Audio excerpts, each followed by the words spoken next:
Okay.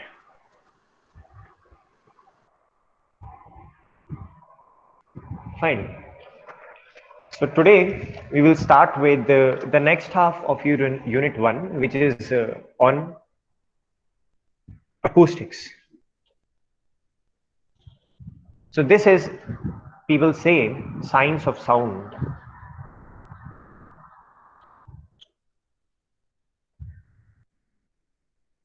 In general, it is actually not just science of sound, but in general, it is, I would say, science of mechanical waves.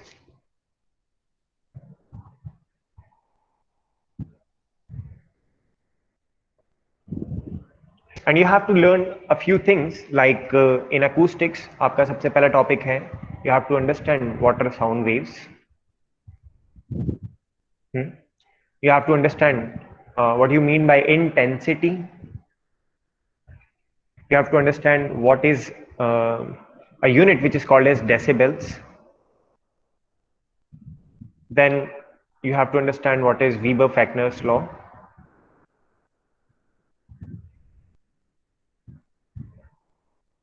And fifth would be about characteristics of sound.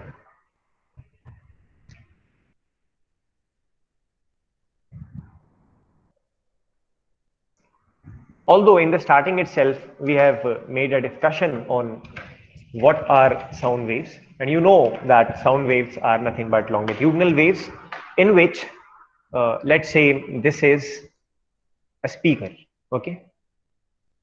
A membrane vibrates, and because of the vibration of that membrane, you have in space the compression and rarefaction of the air molecules.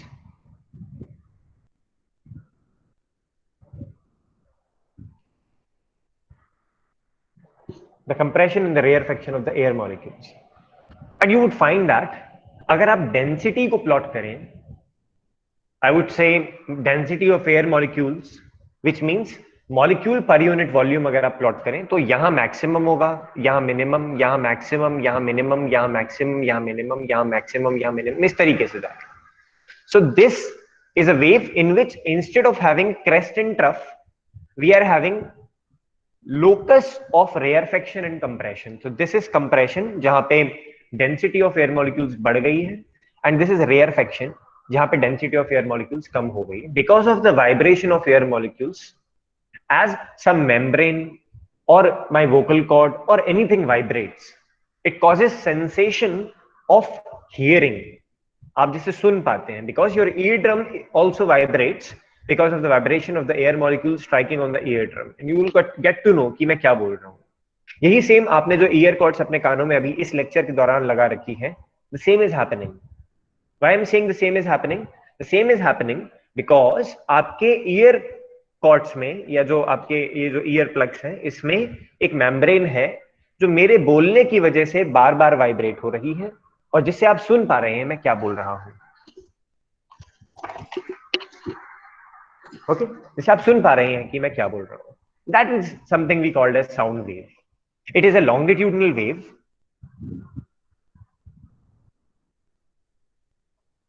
in which, let's say if the wave is traveling in this direction, then we have the particles are also vibrating along this direction, because of or by the virtue of which rarefaction and compression occurs. Fine.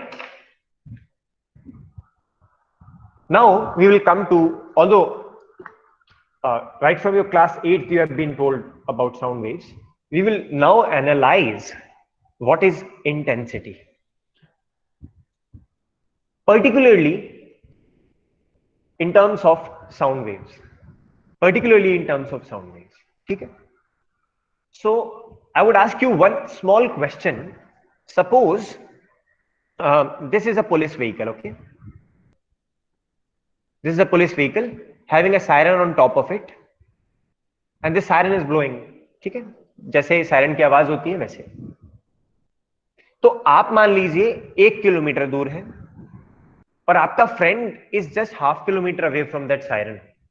ज्यादा तेज आवाज किसको सुनाई देगी, आपको या आपके friend को? This is you, तो पास वाले को। पास वाले फ्रेंड। फ्रेंड। तो पास वाले फ्रेंड को ज्यादा आवाज सुनाई देगी। इसकी कोई वजह होती है, सर जो ठीक है?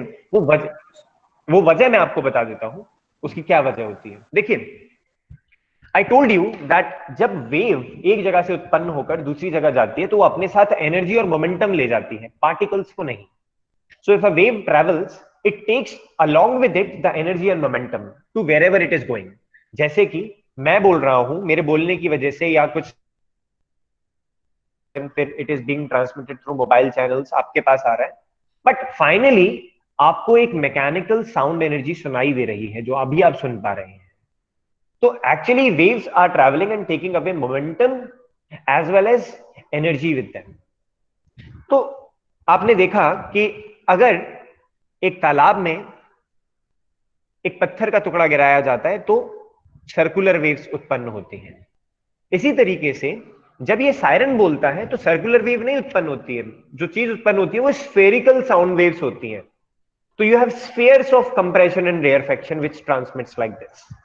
So in a way what you have is, so when a wave is traveling, for example this is a source of sound, let's say यहां से आवाज निकल रही है, तो स्फीयर्स में रेयरफैक्शन और कंप्रेशन प्रोपेगेट होता है। ये this one, this one, this one, this one, ऐसे। और ये स्फीयर है, सर्कल नहीं है। अब एक चीज होती है एनर्जी, ठीक है? मान लेते हैं कि यहां से my particles are vibrating and energy is flowing out. तो एक एरिया आप इस जगह मानिए, let's say this is a sphere, है ना? तो मैंने एक एलिमेंटल एरिया माना है, this is an elemental area. Elemental area मतलब एक छोटा सा unit area, unit centimetre square, unit metre square area है। एक एरिया यहां मानिए, so it would be something like this, और एक एरिया थोड़ी दूरी पर मानिए, तो इट वुड बी समथिंग, यहां नहीं मानते, इस जगह मानते हैं, it is somehow at a distance,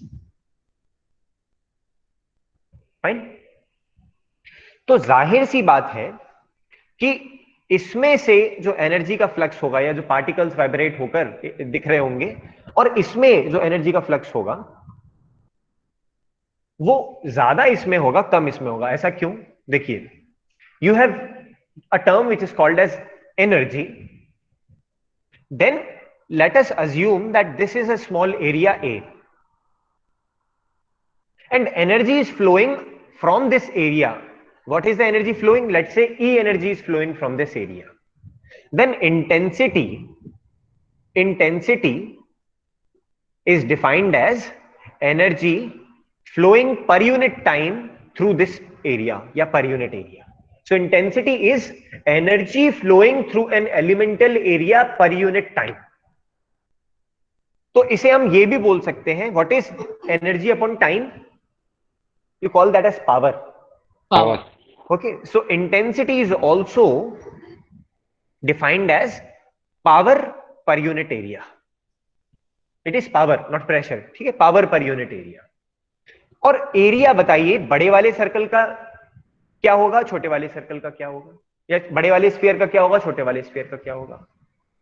So when you have this small sphere, let's say I will call this as radius r1 and I will call this one as radius r2. तो अगर surface area of sphere निकाला जाए तो surface area of sphere क्या होता है? 4 पाई r1 square and 4 pi r2 square. Okay, sir एक चीज अगर सर। हाँ पूछिए। Hello sir. सर जो ये डिस्टेंस जो R1 जो R2 कवर करेगी लाइट, सर इस पर डिपेंड नहीं करेगी इसकी इंटेंसिटी? वही तो बता रहे हैं रिंकल, आप पहले सुन लिया कीजिए, है ना? सुनने के बाद कुछ लगे कि गलत पढ़ा दिया या बिल्कुल नहीं बताया, तब सवाल वाजिब है। अभी मैंने शुरू ही किया है, पहले सुन लीजिए। Okay sir. We have area, छोटे वाले का एरिया क्या है? 4 पाई r1 स्क्वायर। मतलब मैं मान रहा हूं कि ये पूरा सरफेस अगर मैं कवर करूं तो, और बड़े वाले का एरिया क्या है? Same power divided by 4 pi r2 square. अब ये बताइए 4 पाई r1 स्क्वायर बड़ा होगा या 4 पाई r2 स्क्वायर बड़ा होगा?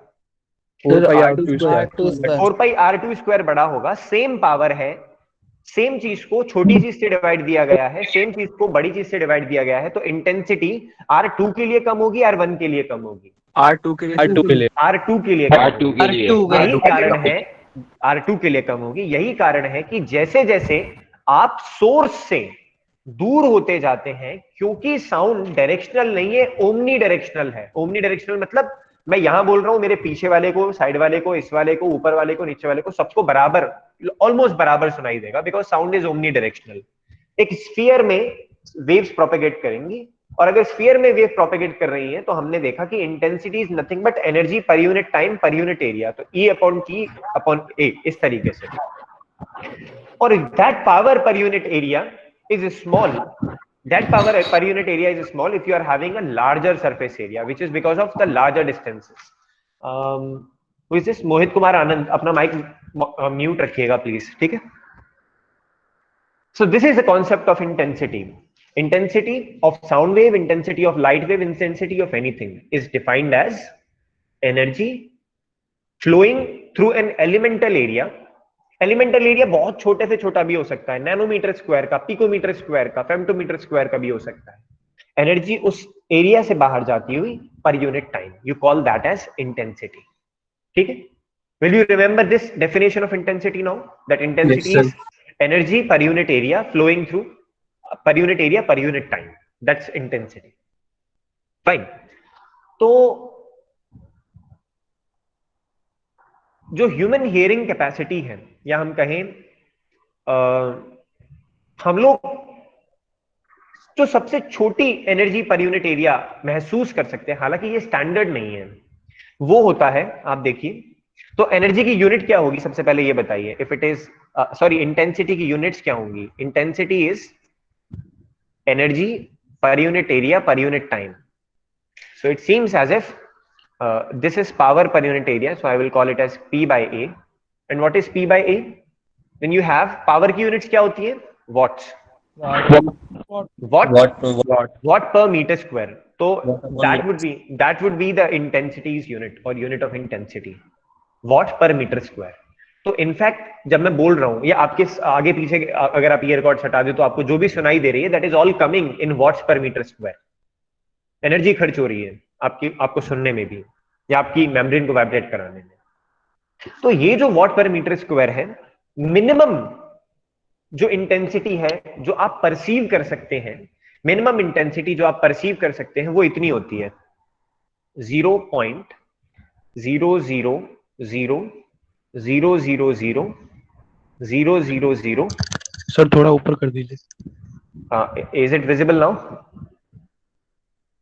Sir 0.000000000 and 001. So it is almost 10 to the power minus 12 what per metre square. इतनी छोटी इंटेंसिटी भी हमारे कान सुन पाते हैं। ठीक है? इतनी छोटी इंटेंसिटी भी। और ऊपर कर better, I'm just writing over here, it is 10 to the power minus 12 watt per meter square minimum intensity। ये लोगों पे डिपेंड करती है, हो सकता है -13 भी कोई सुन पाए, हो सकता है -14 भी कोई सुन पाए, लेकिन स्टैंडर्ड फिलहाल के लिए हम ये मानते हैं कि इतनी इंटेंसिटी कोई भी सुन पाता है मिनिमम, इससे कम नहीं सुन पाएगा। और एक मैक्सिमम इंटेंसिटी होती है जिसे हम बोल सकते हैं आई मैक्स, जिसके पार अगर इंटेंसिटी चली गई तो आपके कान का पर्दा फट जाएगा, खून बहने लगेगा और आपको हियरिंग इंपेयरमेंट हो जाएगा हमेशा के लिए, आप कभी सुन नहीं पाएंगे। That is 1000 what per metre square. अगर आपको इतनी ज्यादा इंटेंस साउंड या इससे ज्यादा इंटेंस साउंड मिल गया तो आप कभी सुन नहीं पाएंगे, आपके कान के पर्दे फट जाएंगे। तो इतनी बड़ी रेंज है। कितनी बड़ी रेंज है? अगर मैं रेंज देखूं ना तो देखिए 10 टू द पावर -12 से 10 to the power 3, it is nearly 10 to the power 3, right, watt per metre square. तो पूरी रेंज 10 टू द पावर 15 की रेंज है। अगर आप देखें इन दोनों में, अगर पावर्स का डिफरेंस देखें तो difference is of 10 to the power 15। Such a big difference, such a big difference. इसीलिए आप जब भी इंटेंसिटी को मेजर कराते हैं तो आप कहते हैं कि इंस्टेड ऑफ सेइंग कि मैंने इतने वॉट पर मीटर देखी, आप कहेंगे मैंने थ्रेशोल्ड से या मिनिमम से इतनी ज्यादा देखी, इंस्टेड ऑफ सेइंग मैंने इतने वॉट पर मीटर इंटेंसिटी सुनी, हम कहते हैं कि हमने थ्रेशोल्ड से इतनी ज्यादा सुनी। और उसको बताने का क्या तरीका है? Measurement level. तो साइंटिस्ट ने एक तरीका तय कर लिया है। देखिए 10 टू द पावर -12 से लेकर 10 टू द पावर -11 ऐसे करते जाते हुए 10 टू द पावर 3 तक you have 10 to the power 15 different terms.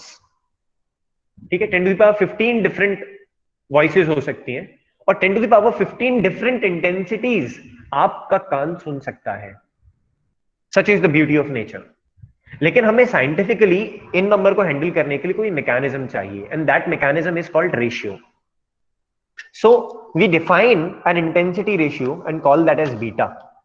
तो हम ये कहते हैं कि थ्रेशोल्ड से, for example, beta is defined as जो इंटेंसिटी अभी है और जो इंटेंसिटी बैकग्राउंड में हम कितनी सुन सकते हैं, that. So this is the minimum perceivable intensity. I call it as minimum perceivable intensity. I'll call this as minimum perceivable intensity.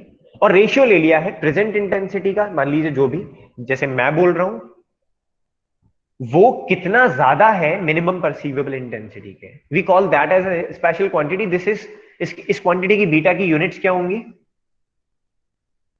Sir unit less. Sir ये तो बीटा क्या है सर, ये यूनिट समझ नहीं आया। Unit less. रिंकल, बीटा कुछ भी नहीं है, केवल एक साइंटिफिक टर्म है जो बताता है कि गिवन इंटेंसिटी थ्रेशोल्ड इंटेंसिटी या मिनिमम इंटेंसिटी से कितनी ज्यादा है, केवल रेशियो है। जैसे आपके नंबर ऐसे लिखे होते हैं ना, 75 और 75/100, इन दोनों में अपने आप में एक मतलब होता है, समझ गए ना? 75 का मतलब कंप्लीट नहीं बता रहा है, लेकिन 75/100 बता रहा है, 100 में से 75 है। इसी तरीके से ये जो रेशियो है ये बताएगा कि मिनिमम इतनी थी और मिनिमम के ऊपर इतनी है। That's it. Okay sir. Okay sir. Sir वो ऑलवेज ग्रेटर देन 1 हुआ।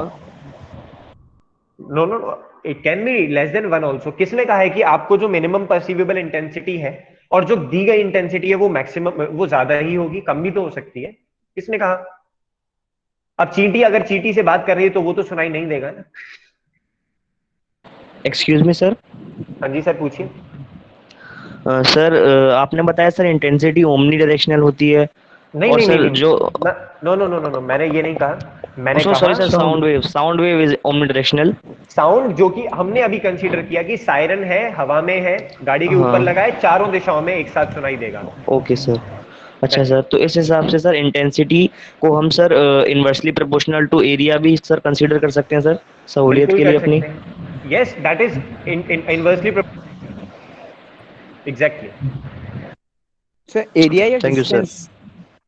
सो he is saying area is 1/4 pi r square, तो एरिया भी कंसीडर हो जाएगा। लेकिन अगर आप डिस्टेंस कंसीडर कर रहे हैं तो you have to take it inversely proportional to distance का square, because it was proportional to 1/r square, not r. Yes sir. Okay sir. You have to consider that. तो this is another physical term, जैसे हम बोलते हैं ratio of intensities. और अगर इस ratio का, क्योंकि आप जानते हैं आप, ये बहुत बड़ा हो सकता है, 10 टू द पावर -12 से 10 टू द पावर 3, यानी 10 टू द पावर 15 का डिफरेंस हो सकता है। तो लोग बात कहते हैं कि अगर आपके पास इस तरीके से लंबी रेंज हो तो उसे कंप्रेस करने का तरीका है that you can take, actually what you can do is you can take some beta star and call this as log base 10 of I by I naught। तो ये कंप्रेस हो जाता है। लॉग लेने का मतलब ये होता है कि मेरे पास लंबी रेंज है, उसे मैं कंप्रेस कर दे रहा हूं, पावर्स को मल्टीप्लीकेशन में कन्वर्ट कर दे रहा हूं। Are you getting it? तो ये जो यूनिट है, आपने दो इंटेंसिटीज का रेशियो लिया और उनका लॉग बेस 10 ले लिया, इसे हम बोलते हैं बेल। इसे हम बोलते हैं बेल। वहीं तो मैं इसको बीटा बी बोल रहा हूं, ओके, बीटा बी। वहीं अगर आप नेचुरल लॉग लेते हैं, क्या? Log base E and the ratio of intensities, तो ये कहलाता नेपर, NEPER। तो दो अलग अलग वैल्यूज हैं, एक है नेपर, एक है बेल। अगर आप नेचुरल लॉग लेते तो it would have been I by I naught, natural log called as Napier. If you would have taken I by I naught log base 10, तो आप इसे कहेंगे बेल। और साधारणतः या जनरली आपको एक और टर्म भी साथ में मिलेगा कि इसके साथ में 10 का गुणा होता है, तो उसे बोलते हैं बीटा डीबी। डीबी मतलब decibel, 10 log 10 I by I not. ठीक है, तो ये स्टैंडर्ड है, किसी किताब में लिख दिया कि इस तरीके से यूज करें। हालांकि हम तो केवल आई से काम चला सकते थे, हम आई बाई आई नॉट से काम चला सकते थे, हम काम चला सकते हैं लॉग से भी, हम काम चला सकते हैं इससे भी। तो सारी चीजें पता होनी चाहिए। जब इंटेंसिटी कही गई है तो वो डिफरेंट है, जब बीटा दिया गया है तो वो डिफरेंट है, जब बीटा स्टार दिया गया है तो वो डिफरेंट है, नीपर्स में दिया गया है तो वो डिफरेंट है। तो ये सारी चीजें पता होनी चाहिए, हमें मालूम होनी चाहिए। ठीक है, तो ये डेसिबल स्केल समझ आया। You have two different intensities, I and I naught. I naught is the background threshold, जिसके ऊपर कुछ होगा तो परसीवेबल है या सुनाई देगा। We call that as I by I naught. Take natural log base 10 of it, multiplied with 10. ठीक है, तो अब finally let us consider, I am calling this beta dB is equals to 10 log base 10 I by I naught। ऐसे ही है ये। इसको हम actually एक रिलेशनशिप में बांध सकते हैं। एक और रिलेशनशिप है हमारे पास, व्हाट दैट इज, देखिए थोड़ा सा इसको और मैथमेटिकली आगे बढ़ाने की कोशिश करता हूं मैं। तो मैं यहां लिख सकता हूं that log base 10 I by I naught will be equals to beta dB upon 10. Can I write it in this form? Yes, I sir. guess. Yes, sir. Yes, sir. अब दोनों साइड आप जो है 10 की पावर ले लीजिए, तो you take 10 raised to the power, I hope this is visible. Yes, sir.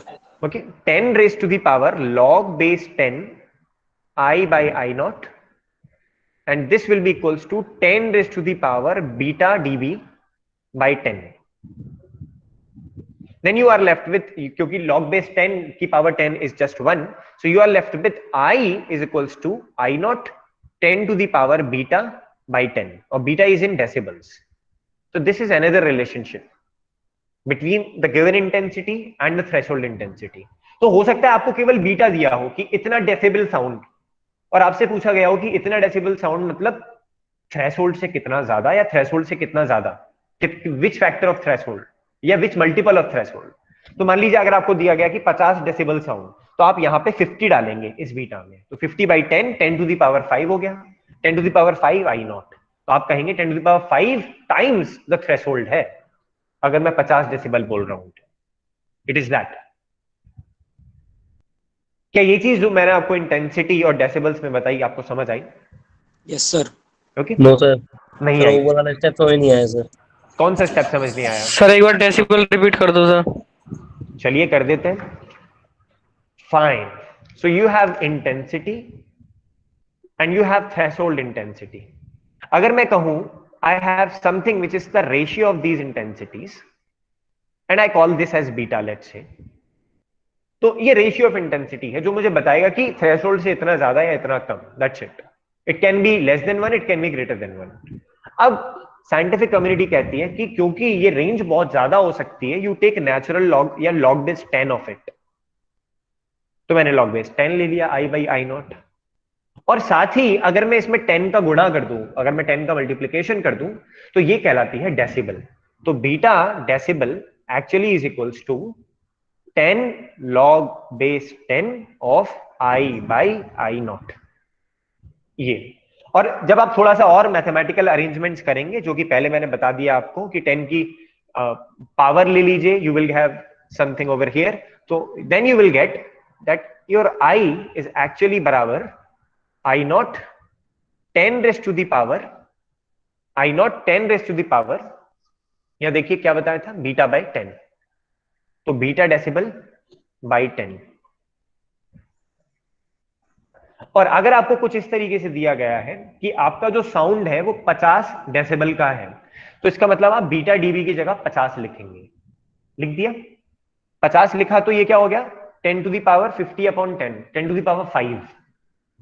तो अगर 50 डेसिबल का साउंड है तो वो दरअसल 10 to the power 5 times of threshold intensity I not है। अब बताइए अगर 20 डेसिबल का साउंड होगा तो वो how much of the threshold intensity होगा? If 10 to the power 10 to 2. the power 10 2. is to the power 2, 10 is to the power 2, exactly. और मान लीजिए अगर 1 डेसिबल का साउंड है, ओनली 1 डेसिबल, तब क्या करेंगे आप?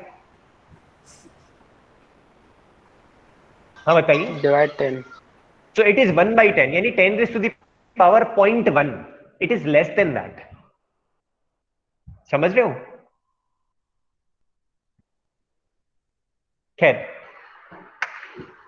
that is something we call the concept of decibels, जिसमें हम इंटेंसिटी ऑफ साउंड को कैसे ट्रीट करें, because this is a large range, 10 to the power -12 से लेकर 10 टू द पावर 3 तक की है. How do we deal that? उसके लिए कॉन्सेप्ट है ऑफ डेसिबल्स. Fine, good. अब जैसा कि कल आपको बताया था कि mechanical waves, acoustics is study of not just sound waves but many of other mechanical waves as well. तो मेरे ख्याल से आपने ये वाला वाद्य यंत्र देखा होगा. Where it is? हाँ, तो मेरे ख्याल से आपने ये वाद्य यंत्र देखा होगा. गिटार. हाँ, मान लीजिए. Yes, sir. Yes, sir. Okay, so there are many strings on it. Okay, so let's say there it is. इसमें जैसे मान लीजिए यहां पर कुछ स्केल्स होते हैं जिसको आप प्रेस करेंगे और प्रेस करने के बाद इस जगह यू विल स्ट्रोक इट. इसको दबाया और इसको स्ट्रोक किया तो एक आवाज आएगी. वो आवाज आने का वजह है कि एक वायर यहां फिक्स है और यहां मैंने अपनी हाथ से उसे रोक लिया है. Now I am plucking it. तो प्लकिंग की वजह से इसमें एक वेव उत्पन्न होगी. अलग अलग फ्रीक्वेंसी की वेव उत्पन्न हो सकती है. जो वेव उत्पन्न होगी वो दरअसल हम कहते हैं is because of this tension. ठीक है, तनाव जब इस वायर में आता है और हम इसको खींचने के बाद इसको प्लग करते हैं, बजाते हैं, तो कुछ मोड्स ऑफ वेव्स उसमें या modes of standing wave setup हो जाते हैं, जिसकी वजह से ये वेव मूव करती है और ये अंदर तक जुड़े होते हैं वायर्स, जिसकी वजह से इसके अंदर ये जो पोर्शन आप देख रहे हैं इसके अंदर जो हवा है वो वाइब्रेट करती है. तो दरअसल आवाज इनकी वजह से नहीं आती है, केवल तारों की वजह से आवाज आती है. सुंदर आवाज आती है इस लकड़ी के तख्ते के अंदर जो हवा है उसके बजने की वजह से. ठीक है, तो आवाज इसकी वजह से आती है. जब हम गिटार वगैरह बजाते हैं तो जो एयर कॉलम है वो वाइब्रेट करता है, तो इसके अंदर हवा भरी है, we call that as air column. ठीक है, we call that as air column. आवाज उसकी वजह से आती है. लेकिन अभी फिलहाल आपको ये प्रूव करना है कि जो टेंशन किसी स्ट्रिंग में भी उत्पन्न होती है that is Indeed following the wave equation. कल आपको एक सवाल भी बताया था कि जब हम अकूस्टिक्स पढ़ेंगे तब पढ़ेंगे कि कैसे tension in a string follows transverse wave equation. याद है? तो यही चीज पढ़ने की कोशिश करनी है एंड लेट अस सी हम लोग कैसे इस चीज को समझ पाते हैं. तो मैं केवल हाँ पूछो. सर आपने कहा था I naught is the minimum intensity. मैंने कहा I naught is the minimum perceivable intensity. वो कोई स्टैंडर्ड नहीं है. ओके, तो सर हाउ. हाँ हाँ पूछिए. Okay sir. तो फिर आई जो है सर वो बड़ा कैसे हो सकता है? आई मतलब आई नॉट मिनिमम है, तो आई नॉट से नीचे कैसे जा सकता है कोई? आई तो रेशियो तो हमेशा ग्रेटर देन 1 आएगा ना, इसलिए. तुषार देखिए, व्हेन यू डील साइंस आप प्रीजुडिस को साइड में रख देते हैं. प्रीजुडिस मतलब I is the given frequency, given intensity. अब मुझे नहीं पता है कि वो मेरे मिनिमम से ज्यादा है या मेरे मिनिमम से कम है. कुछ लोगों को थोड़ा ऊंचा सुनाई देता है, आपने देखे होंगे, उनका I naught is shifted slightly up, जिसकी वजह से उनके लिए जो डेसिबल स्केल है और हमारे लिए जो डेसिबल स्केल है उसमें फर्क होता है. समझ रहे हो Tushar? So something that Yes, is sir. minimum for me may not be minimum for anyone else or someone else. So we don't go by standards. हमने एक तरीका बना लिया that it is I by I naught, where I naught is minimum for say a group of people or minimum for only me or minimum for only you. तो ये possible है कि आपका मिनिमम मेरे मिनिमम से different हो। समझ रहे हो तुषार? किसी को बहुत हल्की सी भी बोली हुई बात Yes, आती है sir. और किसी को बहुत तेज बोलने पर भी सुनाई नहीं देता। It is all because of this I naught. तो इसलिए मैंने कहा कि it may not be necessarily important that I which we are getting is always greater than 1, और ये जो रेशियो है वो हमेशा ग्रेटर देन 1 होगा। ठीक है, लेकिन सुनाई आपको तभी देगा जब it is greater than 1। That is true. You may only be able to listen it when it is greater than 1। Okay. Fine, चलिए, let me come back to the concept of string. तो हम केवल एक portion लेते हैं string का, मान लीजिए दिस पोर्शन, और ये स्ट्रिंग पे कौन सी वेव जाएगी, लॉन्गिट्यूडनल या ट्रांसवर्स वेव? जो गिटार की तारे हैं या ताने हैं उन पे आपने ट्रांसवर्स। Wave is transverse. क्यों? वेव इस तरीके से जाती है और तार बिल्कुल एक रस्सी की तरह से परपेंडिकुलर डायरेक्शन में मूव करता है। तो वी हैव टू टर्म, एक है डिस्टेंस x और एक है डिस्प्लेसमेंट u। तो x के साथ में हमारा जो तार है टेंशन की वजह से, खिंचाव या तनाव की वजह से डिस्प्लेस हो गया है। ठीक है, डिस्प्लेस हो गया है। तो मान लीजिए एक पॉइंट में ये कंसीडर करता हूं, I will call this as point 1, और एक पॉइंट में ये कंसीडर करता हूं, I will call this as point 2। ठीक है, ये जो पॉइंट है इन दोनों के दरमियान जो डिस्टेंस है, let us assume that in दोनों के बीच का जो डिस्टेंस है that is delta x. Okay, तो अगर दिस इज x तो ये पॉइंट क्या हो जाएगा, x प्लस डेल्टा एक्स। इन दोनों के बीच का डिस्टेंस क्योंकि हमने कितना माना है, डेल्टा एक्स। फाइन। अब कुछ चीजें हैं जो हमें पहले से पता होनी चाहिए। सबसे पहली चीज है, you know that the equation of force is given by mass into acceleration. You know that right? अब मान लीजिए आपकी जो स्ट्रिंग है हमेशा इस तरीके से दिया जाएगा that the density of mass और द मास डेंसिटी, यानी मान लीजिए मेरी स्ट्रिंग कितनी भी लंबी है उसका जो मास है let us call that as rho. ये मास पर यूनिट लेंथ है। This rho is actually mass of string per unit length. तो हम इसे डिस्ट्रीब्यूटेड मास बोलते हैं। मान लीजिए 1 मीटर का तार है और 10 ग्राम का है, तो I would call that as 10 gram per metre. और मैं अगर उसका 1 सेंटीमीटर ले रहा हूं तो आप मुझे बता सकते हैं वो कितने ग्राम का होगा? 1 मीटर तार अगर 10 ग्राम का है और मैं केवल 1 सेंटीमीटर ले रहा हूं तो बता सकते हैं वो कितने ग्राम का होगा? It would B 10 by 100, 10 by 100 gram. 0.1 gram. Exactly, 0.1 gram. It would B 0.1 ग्राम। इसी तरीके से जब हम टेंशन को देखते हैं या एक वायर को देखते हैं तो हम उसकी मास डेंसिटी पता कर लेते हैं। What is mass density? Mass per unit length. तो आपको रो दिया होगा हमेशा।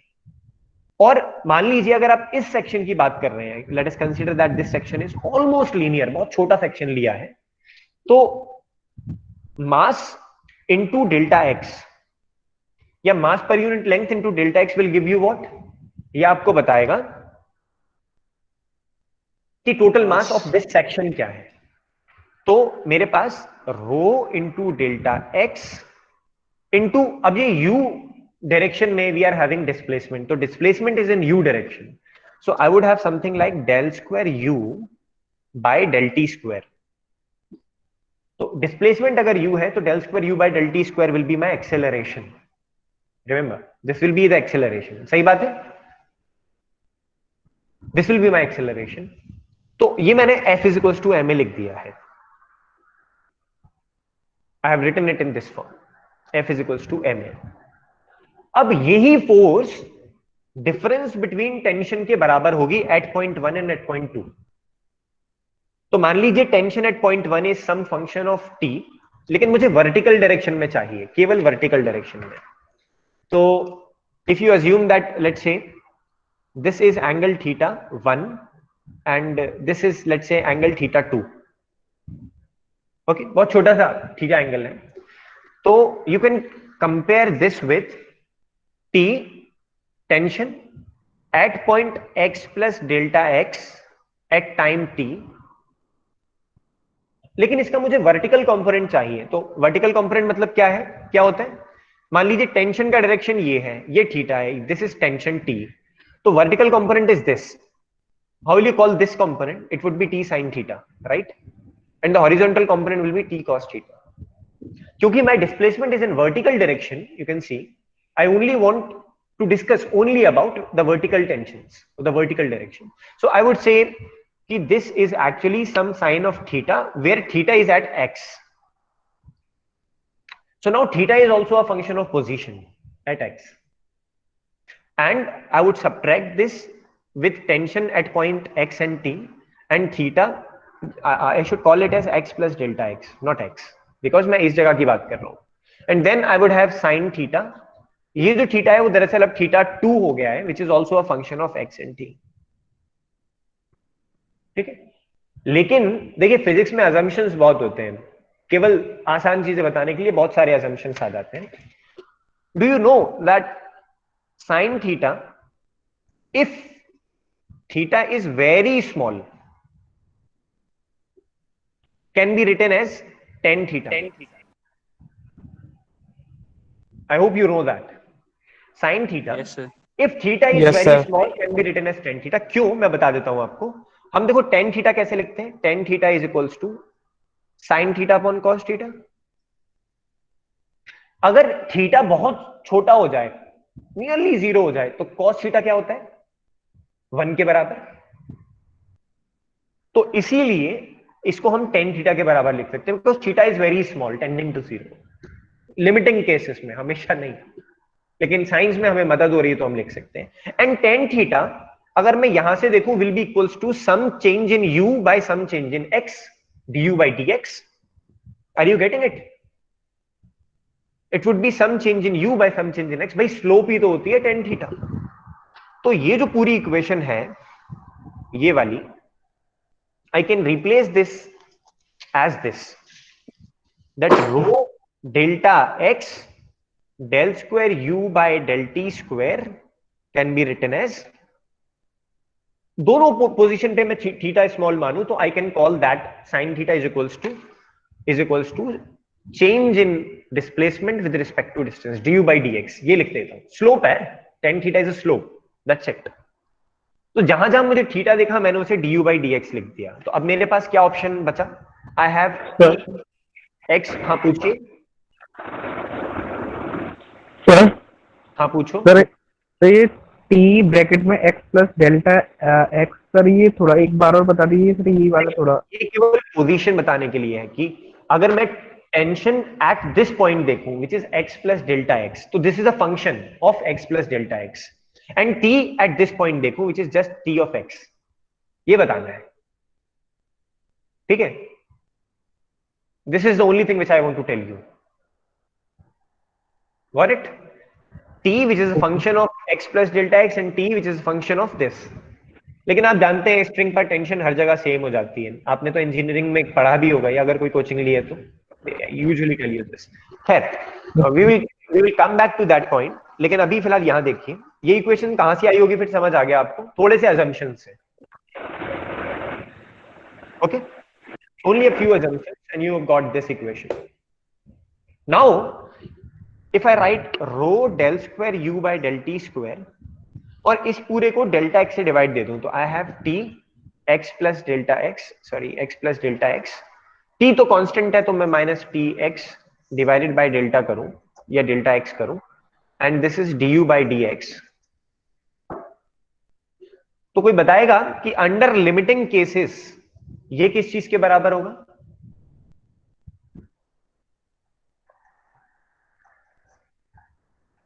आपने लिमिट्स एंड डेरिवेटिव्स पढ़े होंगे ना? कौन सा रूल कहते हैं इसे? सर 1. नहीं, 1 नहीं होगा ये. It is T X plus delta sir X. First principle. हाँ, फर्स्ट प्रिंसिपल अगर लगाएं तो it would be nothing but equals to delta T by delta X in limiting cases that X is very small.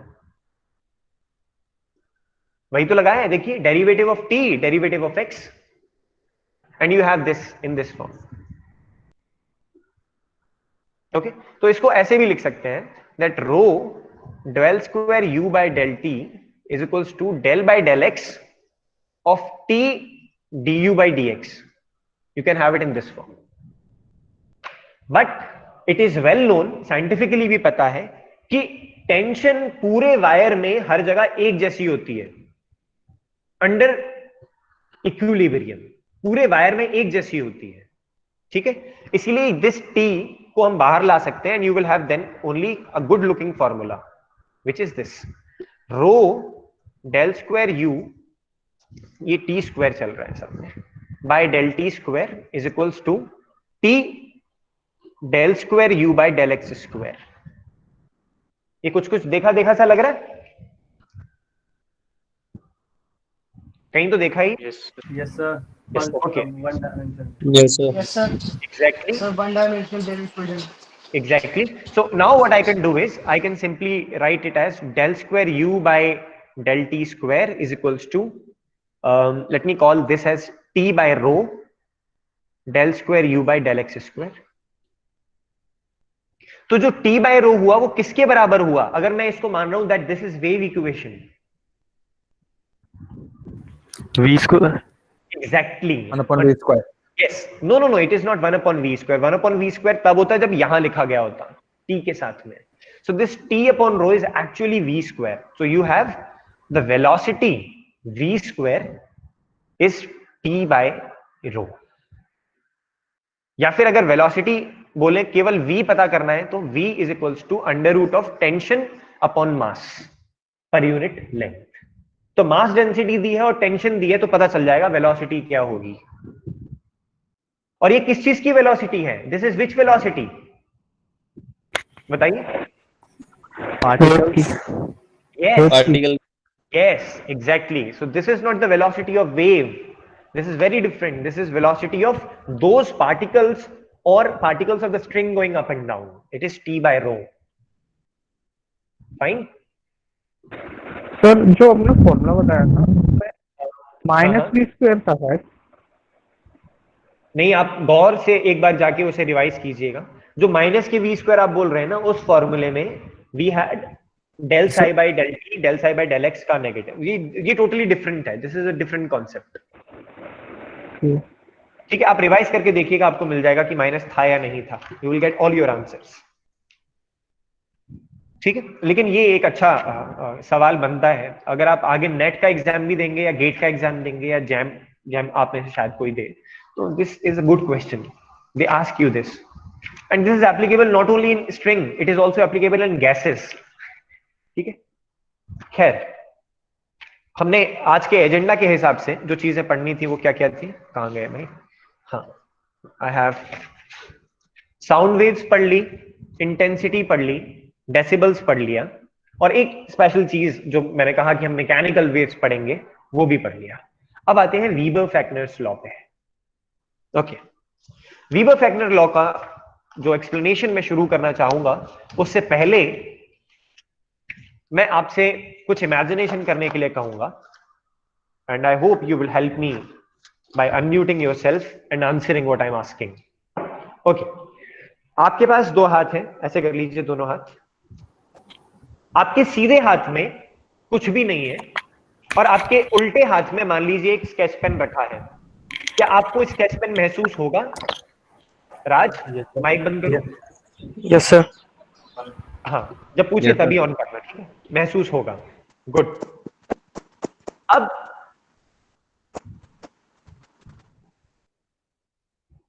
मान लीजिए आपके एक हाथ में 5 किलो का वजन है, दूसरे हाथ में 10 किलो का वजन है। क्या आपको इन दोनों में अंतर महसूस होगा? Yes, sir. Yes, sir. Yes, sir. Very good. अब मानिए आपके एक हाथ में कुछ भी नहीं था, एक हाथ में स्केच पेन था, आपको अंतर महसूस हुआ था? आपने कहा होगा? No, sir. हल्का सा। होगा। चलो मान लिया हल्का सा होगा, मुझे तो हो रहा है। ये परसेप्शन पे डिपेंड करता है आपका कितना परसेप्शन है। ओके, चलिए अब मान लीजिए आपके एक हाथ में 5 किलो का बाट है, दूसरे हाथ में 5 किलो का बाट है, अभी तो बराबर लगेंगे। Yes, sir. अब आपके दूसरे हाथ में उस 5 किलो के बाट के ऊपर मैंने एक स्केच पेन रख दिया, क्या अब आपको महसूस होगा? नो हो सर भी सकता है, नहीं भी हो सकता है, इट डिपेंड्स। कुछ लोग कहते हैं कि उन्हें 1 किलो में 100 ग्राम भी ज्यादा हो तो पता चल जाता है, कुछ लोग कहते हैं कि नहीं 1 किलो में 100 ग्राम ज्यादा हो तो पता नहीं चल पाता है। And that is a concept which is a very psychological concept, जो कि इन महाशय ने डेवलप किया था। ठीक है, और यही डिफरेंस केवल मात्रा के साथ नहीं है। मैंने मान लीजिए ये चीज बोली, क्या आप मुझे सुन पा रहे हैं, पहली चीज है, और मैंने ये बोला क्या आप मुझे सुन पा रहे हैं, इन दोनों में अंतर महसूस हुआ? Yes yes sir. Sir yes Okay. Sir. अब मैं थोड़ा सा और मॉड्यूलेट करने की कोशिश करता हूं। ओके, सो मरकरी, वीनस, अर्थ, मार्स, जुपिटर, जुपिटर, इसमें से सबसे ज्यादा इंटेंस कौन सा था? सर जुपिटर नहीं, जुपिटर में कौन सा इंटेंस था? लास्ट वाला जुपिटर लास्ट वाला। पहला सर पहला इतना नहीं ध्यान दिया सर। सर अरे लास्ट ध्यान वाला दो। Jupiter okay, so it is all about, अभी एक बच्चे ने बोला, यश ने बोला that it is all about ध्यान, it is all about consciousness, it is all about psychology. तो ये साइकोलॉजी से ही रिलेटेड है, वीबर फैक्नर लॉ। वो कहते हैं, उन्होंने एक मैथमेटिकल ट्रीटमेंट दिया, Weber Fechner law, actually they give you a mathematical treatment कि जो किसी भी क्वांटिटी के अंदर डिफरेंस है, जैसे मान लीजिए द डिफरेंस इज डेल्टा के, कोई भी एक यूनिट है, इंटेंसिटी मान लीजिए, या मान लीजिए मैं इंटेंसिटी की बात करता हूं, intensity of the weight I am feeling, intensity of the sound I am listening, intensity of the light I am looking at, so let me call that is the change in intensity and this is the base intensity. ठीक है, या starting intensity. इसको किसी constant के बराबर होना होता है, अगर वो इस कांस्टेंट से बराबर या ज्यादा है तब तो आप सुन पाएंगे, अगर नहीं है तो नहीं सुन पाएंगे। ये थोड़ा सा डिफरेंट हो रहा है, कैसे? देखिए, दिस वी कॉल एट या call as starting intensity. Okay, और इसे हम कहते हैं what would I say, the difference in intensity।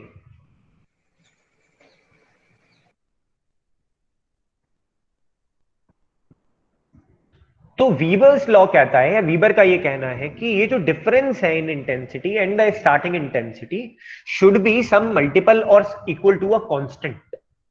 तो जो डिफरेंस इन इंटेंसिटी और बेस इंटेंसिटीज का रेशियो है वो किसी कांस्टेंट के बराबर होना चाहिए, और ये कांस्टेंट एक पर्टिकुलर वैल्यू होगी जिसे हम बोलते हैं ये J N D.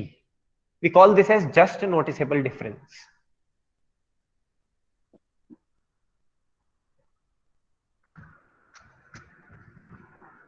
We call it as just noticeable difference, J and D।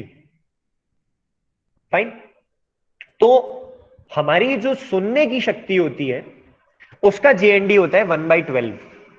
अब परसेंटेज में भी कन्वर्ट कर सकते हैं, बट इट इज 1/12। यानी अगर मान लीजिए बेस वॉज 11 और 11 में जस्ट एक चेंज हुआ है, दैट इज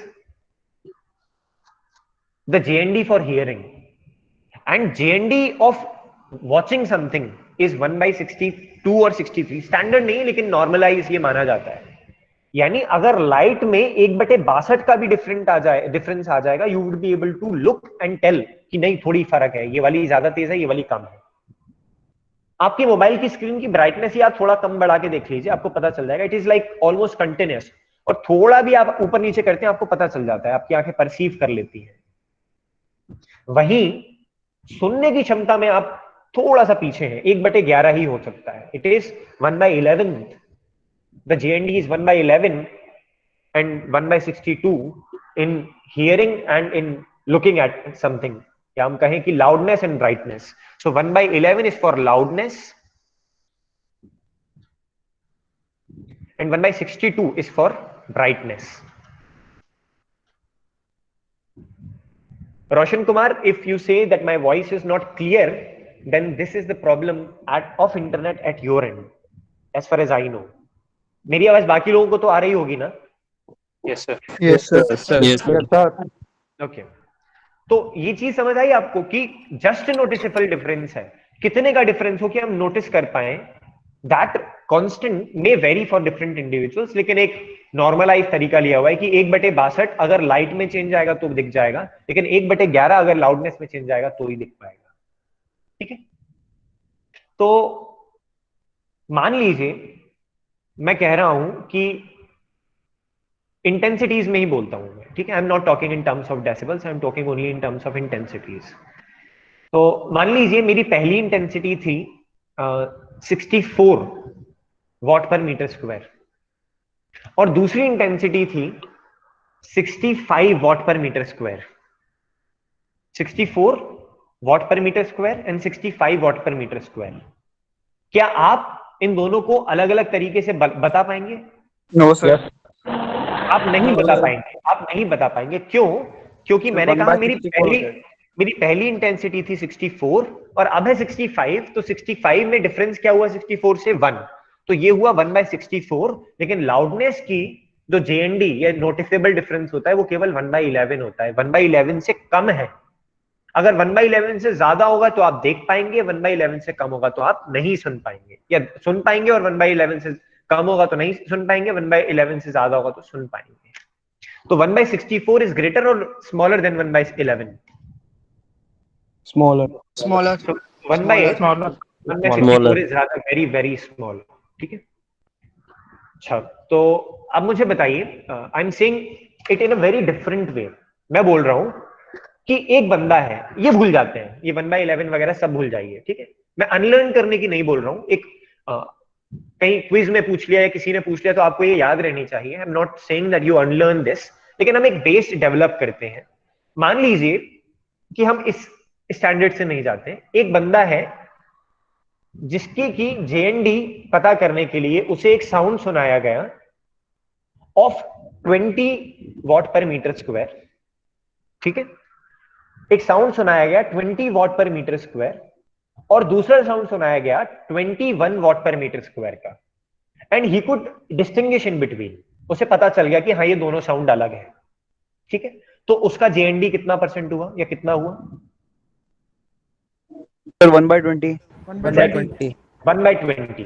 ठीक है, तो ये सवाल में आपने पहले 1/20 निकाल लिया। अब आपसे कहा गया कि उसी स्टूडेंट को या उसी बंदे को एक साउंड सुनाया गया जो कि था, let me assume that sound was let's say 10 decibels. ठीक है, उसे 10 डेसिबल का साउंड सुनाया गया और उसके बाद 10 डेसिबल के साउंड के बाद उससे कहा गया कि अब तुम 12 डेसिबल का साउंड सुनो। अब बताइए क्या ये साउंड में वो बंदा डिफरेंस कर पाएगा या नहीं कर पाएगा? सर नहीं कर पाएगा। नहीं कर पाएगा या कर पाएगा? ओके, नहीं कर पाएगा। आपने निकाला कि जेएनडी उस स्टूडेंट के लिए, उस पर्टिकुलर बंदे के लिए कितना आया? 1/20। अब मैं बोल रहा हूं कि there were two different sounds of intensity 10 and 12। तो बेस वाली 10 मानते हैं और ऊपर वाली 12 मानते हैं, तो वी हैव 2/10, यही होगा। 2/10 इज 1/5। 1/5 बड़ा होगा 1/20 से या छोटा होगा? बड़ा होगा। अगर बड़ा होगा तो बड़ा होगा तो सुन पाएगा और डिफरेंस कर पाएगा। जेएनडी से ज्यादा है ना, मिनिमम परसीवेबिलिटी तो ज्यादा हो गया, तो he would find the difference, definitely he would find the difference. तो it is not the absolute intensity but the relative intensities which matter, किसी चीज को डिफरेंस पता करने के लिए। तो it is the relative difference. इस इंटेंसिटी को उस इंटेंसिटी से फर्क करना है आपको, तो उन दोनों का डिफरेंस लेना पड़ेगा और फिर बेस इंटेंसिटी चेक करनी पड़ेगी। देखना होगा क्या ये जेएनडी या जस्ट नोटिसेबल डिफरेंस से ज्यादा है या कम है। अगर ज्यादा है तो सुनाई देगा या आप फर्क कर पाएंगे, और अगर कम है तो आप फर्क नहीं कर पाएंगे। ठीक है, यही वीबर-फेक्नर लॉ में एक और साइकोलॉजिकल टर्म जोड़ा जाता है जिसे हम परसीवरेंस बोलते हैं। तो अभी तो बोल रहे हैं हम इसे कि that it is just something which is equal to a constant K. ठीक है, वहीं एक दूसरे साइंटिस्ट हैं Gustav Theodor Fechner, GT Fechner. वो बोलते हैं कि इसको आप और अच्छे तरीके से साइंटिफिकली भी समझ सकते हैं। मान लीजिए दो अलग अलग टर्म्स हैं, एक है स्टिमुलस, एक है परसीवरेंस। स्टिमुलस मतलब जो मैं बोल रहा हूं कि इंटेंसिटी दी जा रही है, आवाज सुनाई जा रही है, लाइट ऑन की जा रही है, दैट इज स्टिमुलस। परसीवरेंस क्या है? मैं देख पा रहा हूं, मैं सुन पा रहा हूं, मैं महसूस कर पा रहा हूं, वजन हाँ महसूस कर पाया, वो। तो उन्होंने एक रिलेशन दी in between stimulus and perseverance. तो finally now we have come to a point जब हम लोग इसको in terms of intensity and in terms of perseverance, in terms of stimulus define कर सकते हैं। So the change in perseverance, so this DP is actually telling you the change in perseverance। आप किसी चीज को perceive कर पाएंगे, it depends on the change in stimulus divided by the actual base stimulus। और इस लॉ को बोलते हैं वीबर्स contrast.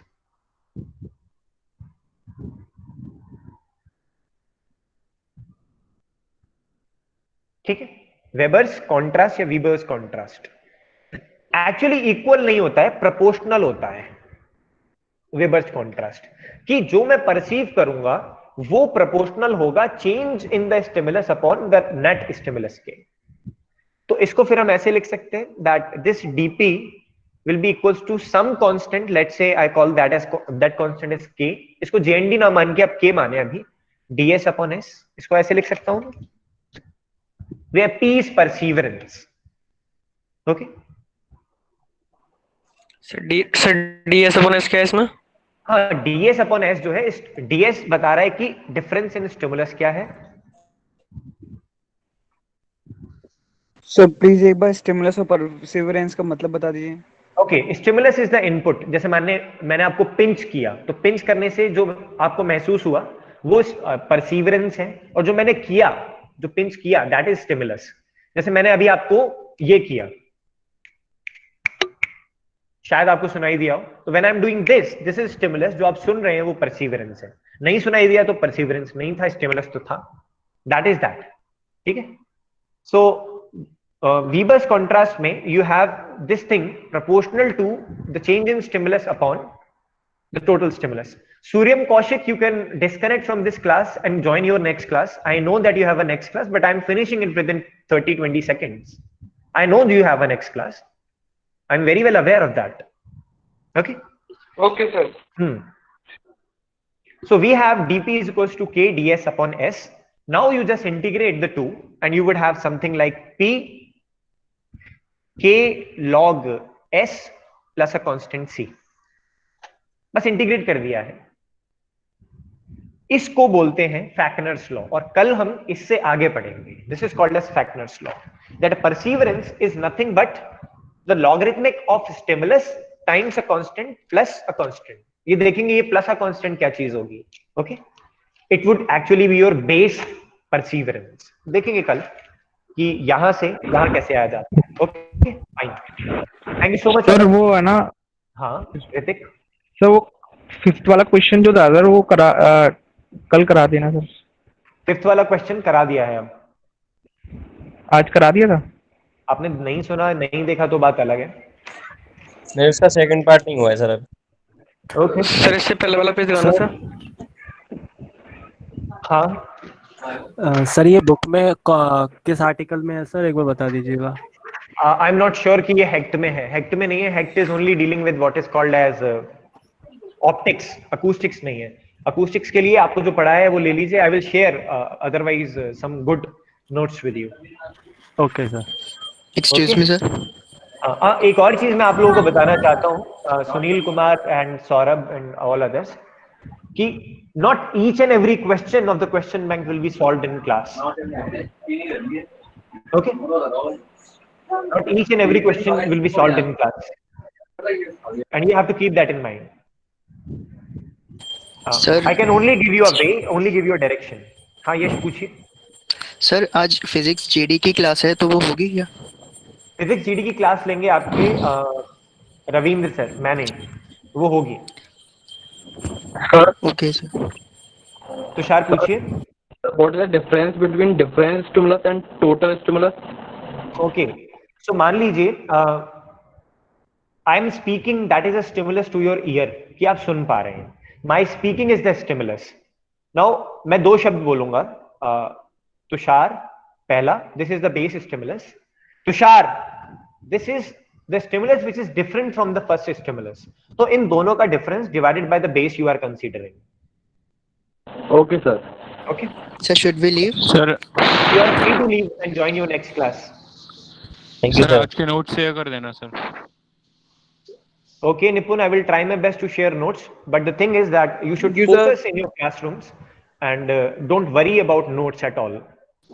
Okay sir, thank you sir. Because Thank you, sir. now you are not in class 12, you are in undergraduate course. Sir आज का DH मिलेगा?